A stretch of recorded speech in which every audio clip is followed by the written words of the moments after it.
Good evening students. चलो last class में बेटा अपन ने पूरा कर दिया था एजेट्रॉप्स।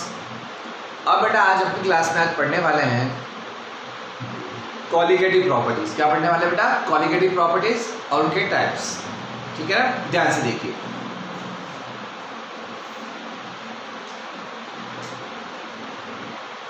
आज का बेटा अपना टॉपिक है कॉलिगेटिव प्रॉपर्टीज। क्या है बेटा अपना? Colligative properties. ध्यान से सुनना बेटा, क्या चीज होती है colligative properties? Those properties of solution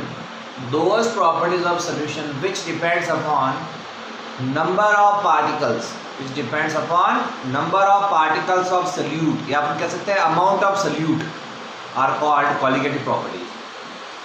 Those properties of solution which depends upon amount of solute, not on its nature, it's called colligative property. बेटा ऐसी प्रॉपर्टी जो सोल्यूशन के अमाउंट पर डिपेंड करती है बेटा। किस पर डिपेंड करती है? सोल्यूशन के अमाउंट पर डिपेंड करती है। सोल्यूशन कितना है, सॉरी सोल्यूट कितना है, इस पर डिपेंड करती है बेटा। सोल्यूट के अमाउंट पर, सोल्यूट के नंबर ऑफ पार्टिकल्स पे डिपेंड करती है बेटा। सोल्यूट के नेचर पे डिपेंड नहीं करती। उसको क्या बोलते हैं? कॉलिगेटिव प्रॉपर्टी बोलते हैं। आपस सुनते हैं लाइन के अंदर, those properties of solution which depends upon amount of solute, और we can say number of particles of solute is called its colligative properties. ठीक है ना? तो कौन कौन सी प्रॉपर्टीज है बेटा कॉलिगेटिव प्रॉपर्टीज? देखिए, पहले कॉलिगेटिव प्रॉपर्टी बेटा है आपके lowering of vapour pressure. Lowering of vapour pressure कैसी प्रॉपर्टी बेटा? Colligative property. कॉलिगेटिव प्रॉपर्टी कौन सी होती है? which depends upon number of particles of solute. ऐसी प्रॉपर्टी जो किस पे डिपेंड करती है बेटा? पार्टिकल्स इसके सल्यूट के नंबर ऑफ पार्टिकल्स पे डिपेंड करती है। सल्यूट के पार्टिकल्स कितने ज्यादा है, जितने ज्यादा सल्यूट के पार्टिकल्स होंगे बेटा उतना ही ज्यादा कॉलिगेटिव प्रॉपर्टी ज्यादा हो जाएगी, और जितने सल्यूट के पार्टिकल्स कम होंगे उतनी कॉलिगेटिव प्रॉपर्टी भी कम हो जाएगी। सल्यूट कितना ज्यादा है तो कॉलिगेटिव प्रॉपर्टी भी ज्यादा होगी, और सल्यूट कितना कम है, सल्यूट के पार्टिकल कितने कम है उतना कॉलिगेटिव प्रॉपर्टी भी बेटा कम हो जाएगी। तो कौन कौन सी प्रॉपर्टीज ऐसी है जो कॉलिगेटिव प्रॉपर्टी के अंदर आती है? पहले बेटा कौन सी है? Lowering of vapour pressure. कौन सी है पहले बेटा? Lowering of vapour pressure. तो मैं पढ़ा चुका हूँ बेटा आपको कि लोअरिंग ऑफ वेपर प्रेशर कब होता है, आपको पता ही है। when we add a non-volatile solute तो प्योर सॉल्वेंट। जब मैं क्या करूंगा, किसी भी प्योर सॉल्वेंट में क्या मिलाऊंगा बेटा? एक नॉन वोलेटाइल सॉल्यूट मिलाऊंगा, तो देयर विल बी क्या होगी बेटा? आपको बताइए क्या होगी? Lowering of vapour pressure. क्या होगा वहां पे? आपको बताइए लोअरिंग ऑफ वेपर प्रेशर होगा। जैसे देख लीजिए, ये मेरा है प्योर सॉल्यूट, प्योर सॉल्वेंट। मान लिया वेपर प्रेशर कितना है बेटा मेरा? P0। अब इसमें मैंने क्या मिला दिया? एक सॉल्यूट मिला दिया। क्या मिला दिया? सॉल्यूट। और ये सॉल्यूट कैसा है बेटा मेरा? नॉन वोलेटाइल है। अब दोनों को मिलाने से क्या बन गया मेरा? सॉल्यूशन बन गया। ये मेरा सॉल्यूशन है।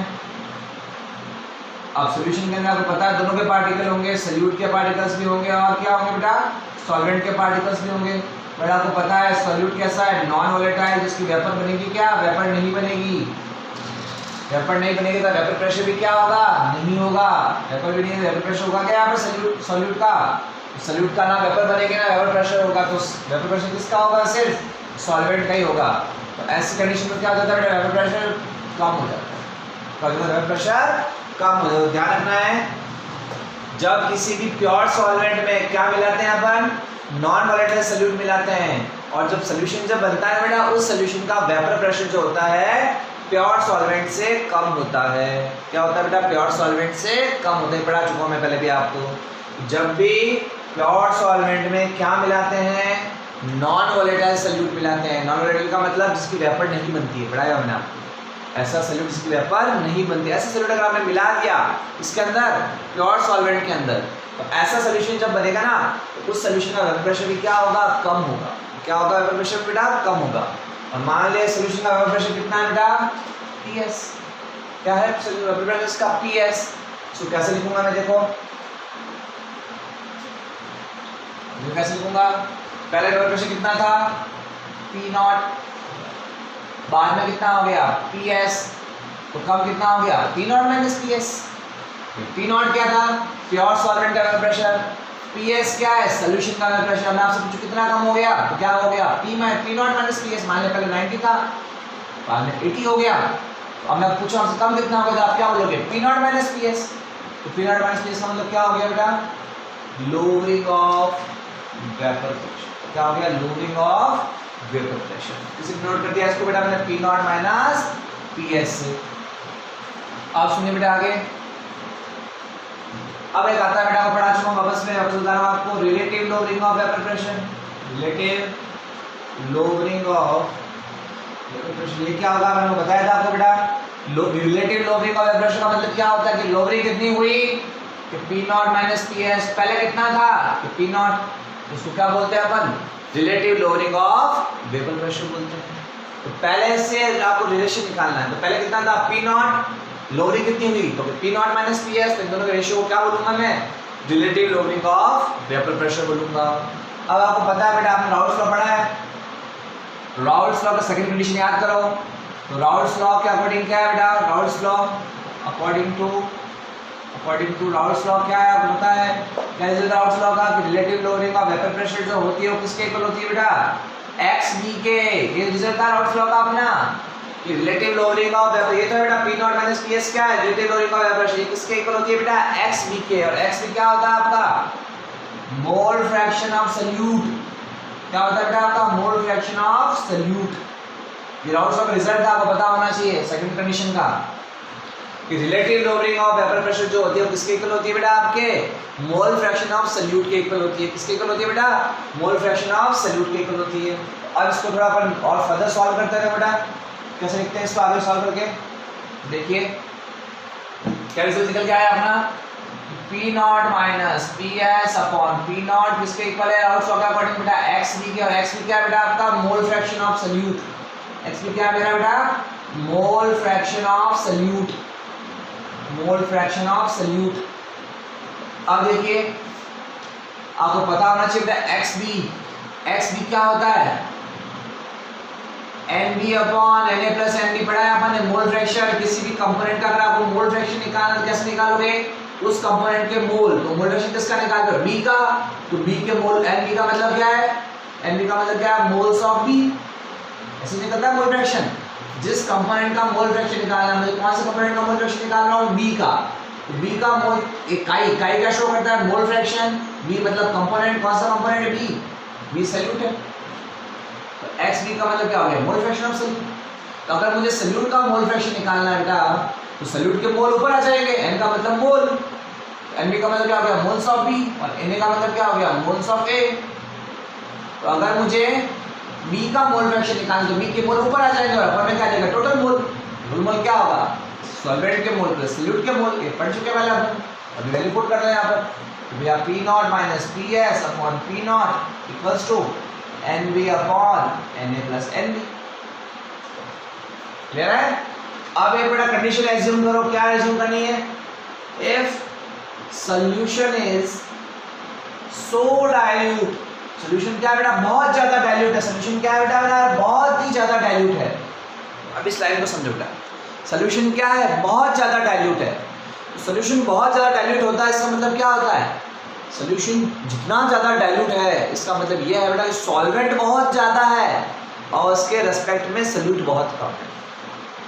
तो सॉल्यूशन का डाइल्यूशन बढ़ता है ना बेटा, सॉल्यूशन जितना ज़्यादा डाइल्यूट होता है मतलब सॉल्यूट कम है, सॉल्वेंट ज़्यादा है, और डाइल्यूशन घटता है मतलब सॉल्यूट ज़्यादा सॉल्वेंट ऐसे। तो ये लाइन समझना बेटा, देखो मैं बोल रहा हूँ डाइल्यूट बहुत ज्यादा है, डाइल्यूट बहुत ज्यादा है, इसका मतलब क्या है, सॉल्यूट बहुत कम और सॉल्वेंट बहुत ज्यादा। डाइल्यूट करना मतलब ना किसी को डाइल्यूट करने का मतलब क्या है, उसमें सॉल्वेंट मिलाओ, उस सॉल्वेंट का अमाउंट बढ़ाओ।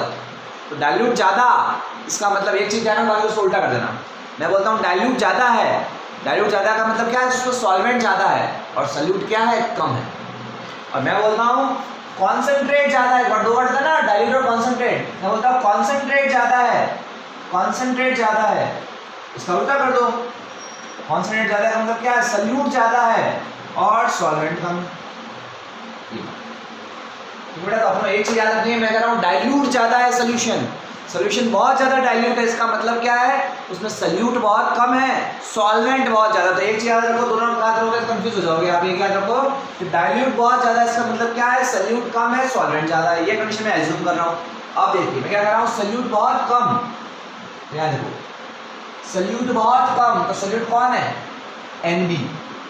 NB अगर बहुत कम है तो क्या मैं मान सकता हूँ बेटा, NB क्या है बेटा, बहुत बहुत कम है, इसका रिस्पेक्ट में Na, तो NB को नेगलेक्ट कर दो, तो क्या लिख सकता हूँ मैं इसको, P0 minus PS upon P0, इसको मैं क्या लिख सकता हूँ, सिर्फ NB अपॉन Na लिख सकता हूँ, बिकॉज Na बहुत कम है, सॉरी NB बहुत कम है, तो NB को नहीं ऐड करो तो भी चलेगा। भैया यहाँ पे मान लिया क्या है, 1 है, और यहाँ पर क्या है 0.00001 है, तो क्या फर्क पड़ेगा, ऐड मत करो ना इसको। तो अगर NB बहुत कम है किसके रिस्पेक्ट में, Na के रिस्पेक्ट में, तो इसको NB को ऐड नहीं करूंगा तो भी चलेगा। तो NB को यहाँ हटा दिया मैंने, तो क्या लिख दिया मैंने, P0 minus PS upon P0 equals to NB upon Na। अब इसको फर्दर सॉल्व करो, वो पता होना चाहिए मोल कैसे निकालते हैं, मोल्स कैसे निकलते हैं, पता आपको, N मोल ही तो है यहाँ पर, N क्या है, मोल, मोल क्या होता है, mass upon molar mass, mass upon molar mass, और मास का सिंबल अपन लेते हैं W और मोलार मास का M।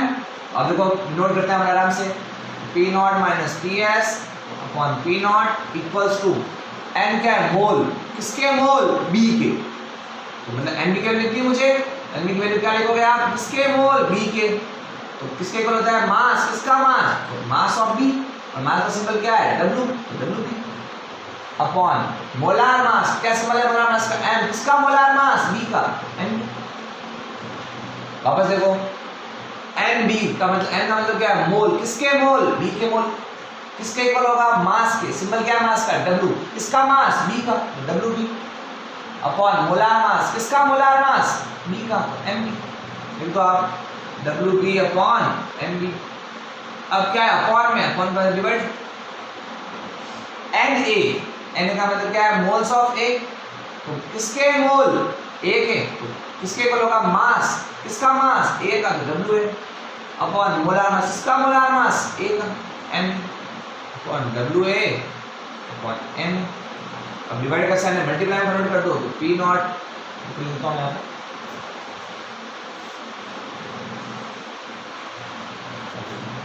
तो क्या होगा लास्ट में क्या क्या बेटा, P0 minus PS upon P0 equals to WB upon MB। अब डिवाइड को मल्टीप्लाई में साइन कर दो, क्या होगा बेटा, उल्टी हो जाएगी, डिवीजन क्या आपकी डिजिट्स उल्टी हो जाएगी, तो क्या हो जाएगा मेरा MA अपॉन WA, और ये मेरा रिजल्ट है, इसी पे बेटा न्यूमेरिकल्स आते हैं। P0 minus PS upon P0 equals to WB upon MB into MA upon WA। ये मेरा क्या हो गया बेटा, आपका रिजल्ट आ गया, किसका, relative lowering of vapour pressure का, इस पे न्यूमेरिकल्स आता है। वीडियो के बाद बेटा आपको अच्छे से फिर ध्यान से देख लो एक बार, फिर अपन आगे चलते हैं।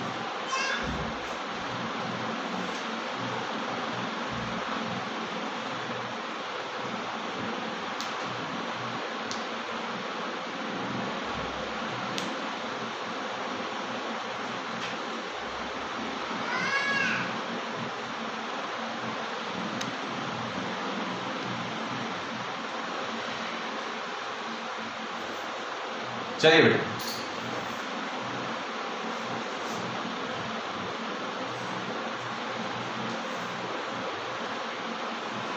अगली क्वालिटेटिव प्रॉपर्टी बेटा अपनी है very important, elevation of boiling point, elevation of boiling point. ध्यान से देखना था कि एलिवेशन ऑफ बॉइलिंग पॉइंट क्या चीज है, ध्यान से। एलिवेशन ऑफ बॉइलिंग पॉइंट्स सुनने से पहले बेटा आपको ये ध्यान रखना पड़ेगा कि बेटा बॉइलिंग पॉइंट क्या होता है, फिर आप एलिवेशन की बात करेंगे। पहले बेटा बात करते हैं बॉइलिंग पॉइंट की। बॉइलिंग पॉइंट किसको बोलते हैं, नाम बहुत सुनते हैं बेटा बॉइलिंग पॉइंट, बट होता क्या बॉइलिंग पॉइंट। छोटी क्लास में अपने क्या पढ़ा है कि बॉइलिंग पॉइंट क्या होता है, अ temperature at which any liquid boil. ऐसा टेम्परेचर जिस पे कोई भी लिक्विड क्या हो जाए, बॉयल हो जाए, उसको क्या बोलेंगे, उस लिक्विड का बॉइलिंग पॉइंट बोलेंगे। बट अपन जब सोल्यूशन पढ़ते हैं थोड़ी इसकी अलग डेफिनेशन बताता हूँ मैं आपको। देखो कि मान लिया ये एक लिक्विड है, इसको मैं गर्म कर रहा हूँ बेटा, हीट कर रहा हूँ। आपको पता है जब किसी भी सोल्यूशन को हीट करते हैं तो क्या बनती है बेटा, उसकी वेपर बनती है, वो पता होगा वेपर बनती है। वेपर क्या लगाती है बेटा, वेपर प्रेशर लगाती है। क्या लगाती है, वेपर प्रेशर लगाती है। और अब आपको पता होना चाहिए बेटा जब सॉरी कोई भी कंटेनर इसके आस पास क्या होगा बेटा, एयर होगी, एटमॉस्फेयर होगा, और उस एटमॉस्फेयर का खुद का भी क्या होगा, अपना एटमॉस्फेरिक प्रेशर होगा। क्या होगा इसका, एटमॉस्फेरिक प्रेशर होगा, पता है आपको। ये कंटेनर है बेटा, इस कंटेनर के आसपास एयर भी तो है ना, उस एयर का भी अपना क्या होता है, प्रेशर होता है। उसको क्या बोलते हैं अपन, एटमॉस्फेरिक प्रेशर। एटमॉस्फेयर के जो डिफरेंट गैसेस होती है वो भी क्या लगाती है बेटा, प्रेशर लगाती है। उसको क्या बोलते हैं, एटमॉस्फेरिक प्रेशर बोलते हैं। तो सुनो, इस एटमॉस्फेरिक प्रेशर की वैल्यू जब किसके इक्वल हो जाएगी बेटा, इस सोल्यूशन के वेपर प्रेशर के बराबर हो जाएगी। जब इस सोल्यूशन का वेपर प्रेशर किसके इक्वल हो जाएगा, एटमॉस्फेरिक प्रेशर के इक्वल हो जाएगा, तब ये क्या होगा, ये सॉल्यूशन स्टार्ट्स बॉइलिंग।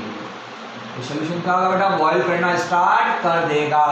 तो कोई भी सॉल्यूशन कब बॉयल होता है, कोई भी मिक्सचर कब बॉयल होता है बेटा, जब उस सॉल्यूशन का वेपर प्रेशर किसके इक्वल हो जाता है, एटमॉस्फेरिक प्रेशर के इक्वल हो जाएगा। किसके इक्वल हो जाएगा बेटा, एटमॉस्फेरिक प्रेशर के इक्वल हो जाएगा। तो उस कंडीशन में वो लिक्विड जो है बेटा वो बॉयल करना स्टार्ट कर देगा। तो क्या डेफिनेशन बोलूंगा मैं कि boiling point is a temperature at which, boiling point is a temperature at which vapour pressure of that solution becomes equal to atmospheric pressure। तो बॉइलिंग पॉइंट क्या है, वो टेम्परेचर बेटा जब किसी भी लिक्विड मिक्सचर का वेपर प्रेशर जो है वो किसके इक्वल हो जाए बेटा, आपके एटमॉस्फेरिक प्रेशर के इक्वल हो जाएगा। तो उस पॉइंट को मैं क्या बोलूंगा बेटा, बॉइलिंग पॉइंट बोलूंगा। क्या बोलूंगा, तो कुल मिला के अगर मुझे किसी भी लिक्विड को बॉयल करना है, किसी सोल्यूशन को बॉयल करना है ना, तो उसका वेपर प्रेशर मुझे किसके इक्वल करना पड़ेगा, एटमॉस्फेरिक प्रेशर के इक्वल करना पड़ेगा, तभी जाके वो क्या होगा बेटा, लिक्विड बॉयल करना स्टार्ट करेगा। ठीक है, अब बात करिए बेटा अपने बॉइलिंग पॉइंट की। अब यहाँ बात आती है बेटा एलिवेशन ऑफ बॉइलिंग पॉइंट की। एलिवेशन का मतलब बढ़ाना है, कब बढ़ जाता है बॉइलिंग पॉइंट। एलिवेशन का मतलब क्या होता है, बढ़ना। तो बॉइलिंग पॉइंट कब एलिवेट हो जाता है, कब बढ़ जाता है, उसकी बात करते हैं। तो देखिए ध्यान से,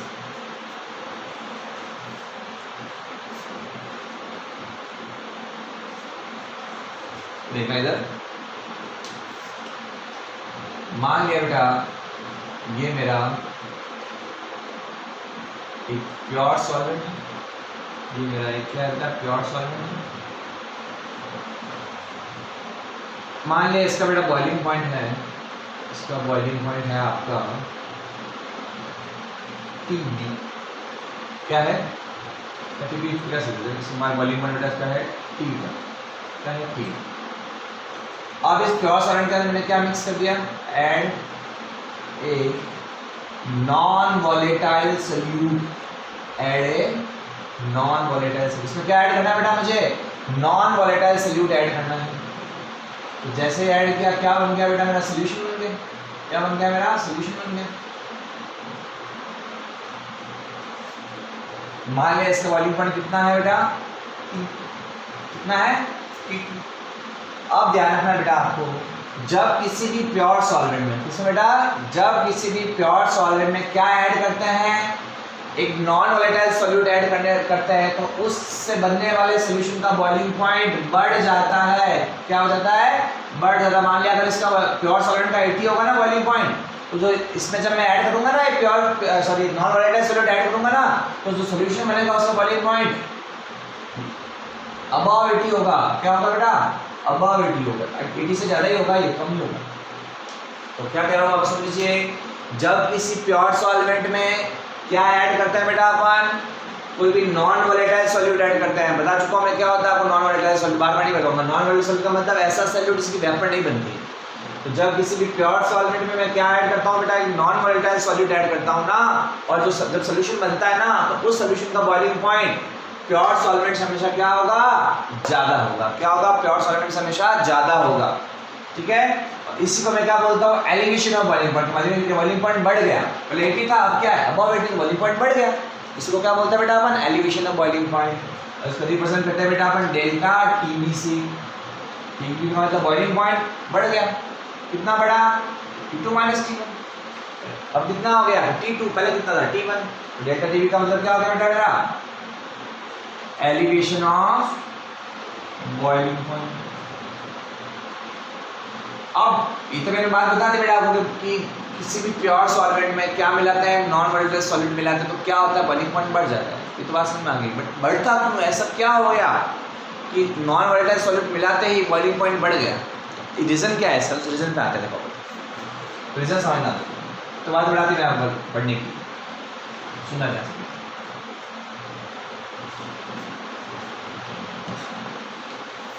मान लिया बेटा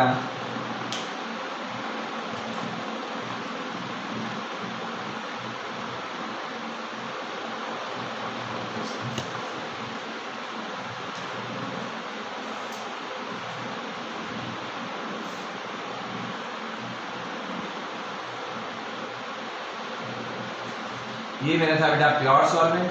क्या था मेरा प्योर सॉल्वेंट। मान लिया कितने बॉइल हो रहा था बेटा मेरा, वाटर ले लेना चलो, कितने बॉइल हो रहा था मेरा 100 डिग्री सेल्सियस बॉइल, तो मैंने प्योर सॉल्वेंट वाटर ले लिया। कितने बॉइल हो रहा था मेरा 100 पे बॉइल हो रहा था।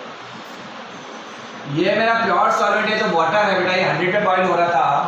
इसका मतलब क्या था 100 पे बॉइल हो रहा है, इसका मतलब क्या है कि 100 डिग्री सेल्सियस पर ऑन 100 डिग्री सेल्सियस बॉइल हो रहा है। कौन प्योर सॉल्वेंट या वाटर, मेरा जो प्योर वाटर है कितने पे बॉइल हो रहा है 100 डिग्री सेल्सियस बॉइल हो रहा है। इसका मतलब क्या है कि 100 डिग्री सेल्सियस पर इस वाटर के लिए वेपर प्रेशर ऑफ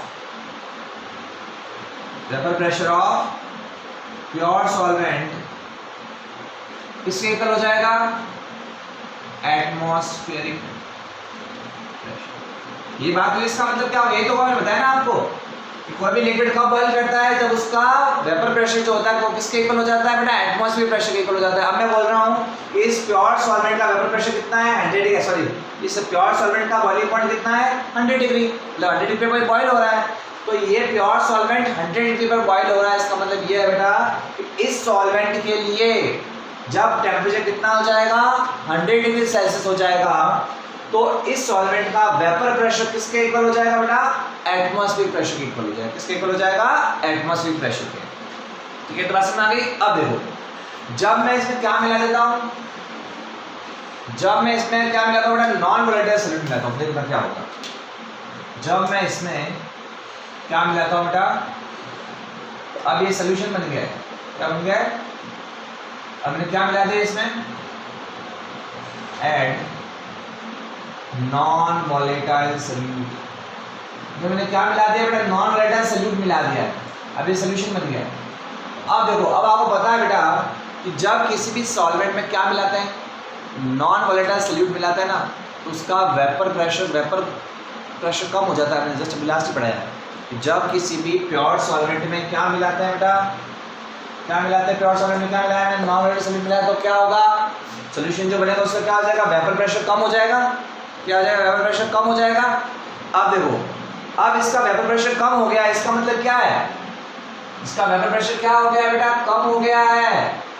क्यों हो गया कम, क्योंकि मैंने क्या मिला दिया सॉल्वेंट में, क्योंकि मैंने सॉल्वेंट में क्या मिला दिया है नॉन वोलेटाइल सॉल्यूट मिला दिया है, तो इसका वेपर प्रेशर कम हो गया है। इसका मतलब क्या है कि अब अगर मैं इसको 100 डिग्री सेल्सियस पे बॉइल करूंगा ना तो इसका वेपर प्रेशर जो है 100 डिग्री सेल्सियस पर किसके इक्वल नहीं होगा एटमॉस्फेरिक प्रेशर के इक्वल नहीं होगा, एटमॉस्फेरिक प्रेशर के इक्वल नहीं होगा क्योंकि कम हो गया अब तो, या तो एयर प्रेशर कम हो गया तो अब ये एटमॉस्फेरिक प्रेशर के इक्वल थोड़ी होगा।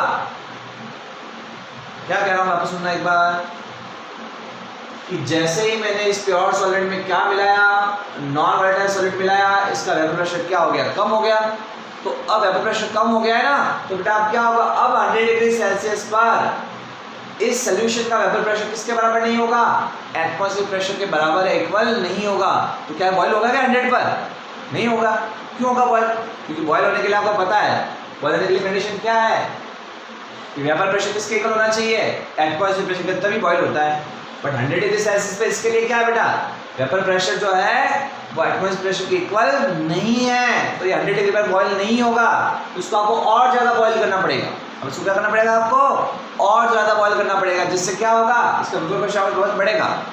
तो इसको आपको बेटा और ज़्यादा बॉईल करना पड़ेगा, जिससे क्या होगा, इसका वेपर प्रेशर बढ़ेगा और फिर जाके किसके इक्वल होगा, एटमॉस्फेरिक प्रेशर की। तो मान लिया 101 पर इसका वेपर प्रेशर क्या हुआ, किसके इक्वल हो गया बेटा, एटमॉस्फेरिक प्रेशर के इक्वल हो गया। तब जाके क्या करेगा बेटा, स्टार्ट्स बॉइलिंग, तब जाके बॉईल करना स्टार्ट करेगा। कुल मिला के क्या हो गया, मेरा बॉइलिंग पॉइंट बढ़ा कि नहीं बढ़ा, पहले बॉइलिंग पॉइंट कितना था 100 डिग्री सेल्सियस, लेकिन जैसे ही मैंने इसमें क्या मिलाया, नॉन वोलेटाइल सॉल्यूट मिलाया, तो इसका बॉइलिंग पॉइंट बढ़ गया। क्या हो गया, इसका बॉइलिंग पॉइंट बढ़ गया। क्यों बढ़ गया, मैंने इसका कारण बता दिया मैंने आपको कि जैसे ही आपने नॉन वोलेटाइल सॉल्यूट मिलाया, इसका वेपर प्रेशर क्या हो गया, कम हो गया, और वेपर प्रेशर कम हो गया तो अब इसका वेपर प्रेशर को बढ़ाना तो पड़ेगा ना, क्योंकि जब तक आप वेपर प्रेशर को किसके इक्वल नहीं करोगे बेटा, एटमॉस्फेरिक प्रेशर के इक्वल नहीं करोगे, ये बॉईल होगा क्या, नहीं होगा। तो इस कम हुए वेपर प्रेशर को वापस बढ़ाना पड़ेगा आपको, उसको बढ़ाने के लिए आपको क्या करना पड़ेगा, इसको टेम्परेचर देना पड़ेगा और गर्म करना पड़ेगा, तब जाके इसका वेपर प्रेशर किसके इक्वल होगा, एटमॉस्फेरिक प्रेशर के इक्वल होगा, और तब ये बॉईल करना स्टार्ट करेगा। तो कुल मिला के एक लाइन याद रखनी है आपको, जब किसी भी प्योर सॉल्वेंट में क्या मिलाते हैं बेटा, अपन नॉन वोलेटाइल सॉल्यूट मिलाते हैं, तो क्या होता है बेटा, सोल्यूशन जो बनता है उसका बॉइलिंग पॉइंट बढ़ जाता है। इसी को अपन क्या बोलते हैं बेटा, एलिवेशन ऑफ बॉइलिंग पॉइंट बोलते हैं। क्या बोलते हैं बेटा इसको, एलिवेशन ऑफ बॉइलिंग पॉइंट बोलते हैं। अब इसी चीज को मैं नोट करता हूँ सिंपलिक फॉर्म में, कैसे देखो, पहले बॉइलिंग पॉइंट कितना था T1, बाद में कितना हो गया T2, कितना बड़ा, बाद में बढ़ा ना, ये ज़्यादा था तो T2 माइनस T1, इसको मैंने क्या बोल दिया बेटा, डेल्टा टीबी। तो डेल्टा टीबी का मतलब क्या हो गया बेटा, एलिवेशन ऑफ बॉइलिंग पॉइंट। क्या हो गया, एलिवेशन ऑफ बॉइलिंग पॉइंट। अब देखो बेटा, डेल्टा टीबी डायरेक्टली प्रोपोर्शनल किसका होता है बेटा, मोलैरिटी के। ये एक्सपेरिमेंटली डिटरमाइंड है। कैसे डिटरमाइंड है बेटा, एक्सपेरिमेंटली डिटरमाइंड किया हुआ, ये पता लगाया गया है, एक्सपेरिमेंटली डिटरमाइंड है ये, ठीक है ना। तो m मतलब क्या होता है, मोलैरिटी। तो ध्यान रखना बेटा, डेल्टा टी का मतलब क्या, एलिवेशन ऑफ बॉइलिंग पॉइंट किसके डायरेक्टली प्रोपोर्शनल होता है बेटा, मोलैरिटी के डायरेक्टली प्रोपोर्शनल होता है। ये एक्सपेरिमेंटली डिटरमाइंड है। अब देखो डेल्टा टीबी आपको पता है बेटा, प्रोपोर्शनल रहना होता है, कांस्टेंट आएगा, कांस्टेंट क्या लगा दिया बेटा मैंने, केबी। डेल्टा टी को क्या होगा बेटा, केबी इनटू एम, और केबी यहां पर क्या है, केबी यहां पर क्या है बेटा, elevation of boiling point constant, elevation of boiling point constant.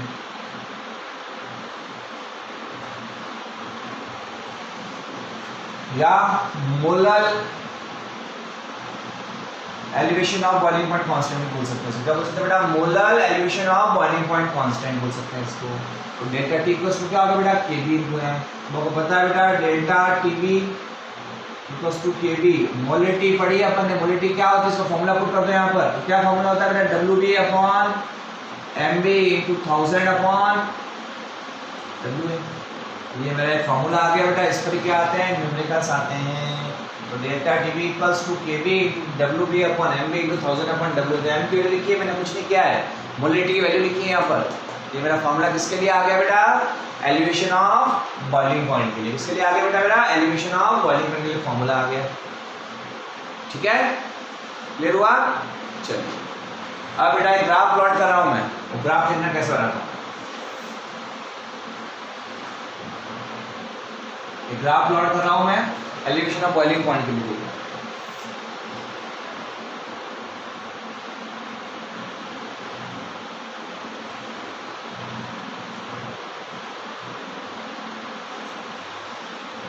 ये मेरा टेम्परेचर, ये मेरा वेपर प्रेशर। अब पहले बात करते हैं प्योर सॉल्वेंट की। यहाँ पे मैं रेंज बता रहा हूँ बेटा, ये मेरा है atmospheric pressure ATM, atmospheric pressure, ये रेंज है इसका। ले लो टेम्परेचर, ले लो वेपर प्रेशर। मान लिया ये एटमॉस्फेरिक प्रेशर की कोई रेंज है, ये एटमॉस्फेरिक प्रेशर की रेंज है। अब देखो आपको ने क्या डेफिनेशन बताई थी बॉइलिंग पॉइंट की, कोई भी लिक्विड कब बॉईल करता है बेटा? जब उसका वेपर प्रेशर किसके इक्वल हो जाता है? एटमॉस्फेरिक प्रेशर के इक्वल हो जाता है। मान लिया ये कोई टेम्परेचर है, इस टेम्परेचर पर वेपर प्रेशर जो है, ये वेपर प्रेशर जो है ये किसके इक्वल हो जाता है? मान लिया बेटा ये कोई टेम्परेचर है, इसका नाम दे देना T1। इस T1 टेम्परेचर पर उस मिक्सचर का वेपर प्रेशर किसके इक्वल हो जाता है बेटा? Atmospheric pressure. एटीएम का मतलब यहाँ पर क्या है बेटा? एटमॉस्फेरिक प्रेशर के इक्वल हो जाएगा, एटमॉस्फेरिक प्रेशर। मान ले कि टेम्परेचर है बेटा T1, इस पर इसका पहले किसको ले रहा हूँ? मान लिया मैं प्योर सॉल्वेंट ले रहा हूँ, क्या ले रहा हूँ? Pure solvent. मान लिया पहले प्योर सॉल्वेंट की बात कर रहा हूँ। प्योर सॉल्वेंट के लिए टेम्परेचर है T1, इस T1 टेम्परेचर पर प्योर सॉल्वेंट का वेपर प्रेशर किसके इक्वल हो जा रहा है? किसके इक्वल हो रहा है बेटा? एटमॉस्फेरिक प्रेशर के। आपको पता है जैसे ही वेपर प्रेशर किसके इक्वल हो जाता है बेटा? एटमॉस्फेरिक प्रेशर के इक्वल हो जाता है, वो लिक्विड क्या करेगा बेटा? बॉईल करना स्टार्ट करेगा। तो T1 टेम्परेचर पर कौन बॉईल कर रहा है? प्योर सॉल्वेंट बॉईल कर रहा है। अब आपको पता है जैसे मैंने इसमें क्या मिलाया? नॉन वोलेटाइल सॉल्यूट मिलाया। क्या मिलाया? नॉन वोलेटाइल सॉल्यूट मिलाया। तो क्या होता है आपको पता है? वेपर प्रेशर कम हो जाता है। जब किसी भी प्योर सॉल्वेंट में क्या मिलाते हैं बेटा? नॉन वोलेटाइल सॉल्यूट मिलाते हैं, तो क्या हो जाता है? मेरा वेपर प्रेशर कम हो जाता है। तो अब इसी टेम्परेचर पर मैं बात करूं, इसी टेम्परेचर पर क्या होगा? क्या इसका वेपर प्रेशर उतना होगा? क्या सॉल्यूशन का वेपर प्रेशर क्या होगा? कंपैरेटिवली कम होगा।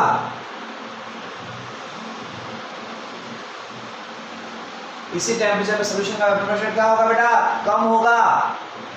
ये तो किसका वेपर प्रेशर था? ये तो बेटा प्योर, ये तो था आपका किसका? प्योर सॉल्वेंट का। और इसी टेम्परेचर पर सॉल्यूशन का प्रेशर क्या होगा? कंपैरेटिवली कम होगा। जो आपको पता ही है सॉल्यूशन में मैंने क्या मिलाया है? सॉल्यूशन में मैंने क्या मिलाया है? नॉन वोलेटाइल सॉल्यूट मिलाया है, इसलिए इसका वेपर प्रेशर क्या होगा बेटा? कम होगा इसी टेम्परेचर पर। तो अब क्या करना पड़ेगा मुझे? सॉल्यूशन का वेपर प्रेशर बढ़ाना पड़ेगा, क्योंकि अगर नहीं बढ़ाऊंगा तो क्या बॉईल करेगा? क्या बॉईल नहीं करेगा बेटा सॉल्यूशन। क्यों नहीं करेगा?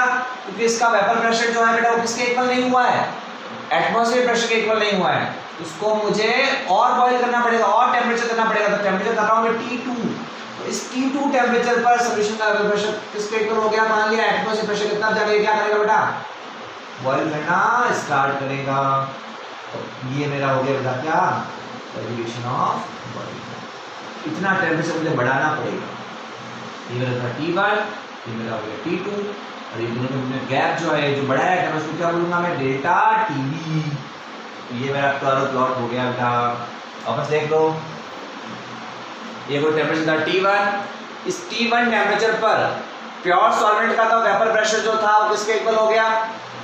एटमॉस्फेरिक प्रेशर के इक्वल हो गया। लेकिन जब मैंने प्योर सॉल्वेंट में क्या मिलाया? नॉन वोलेटाइल सॉल्यूट मिलाया बेटा, तो क्या हो गया? सॉल्यूशन का वेपर प्रेशर कम हो गया। तो वही कम हो गया, पहले ज़्यादा था प्योर सॉल्वेंट का, लेकिन जैसे इसमें क्या मिलाया मैंने? नॉन वोलेटाइल सॉल्यूट मिलाया, वेपर प्रेशर कम हो गया।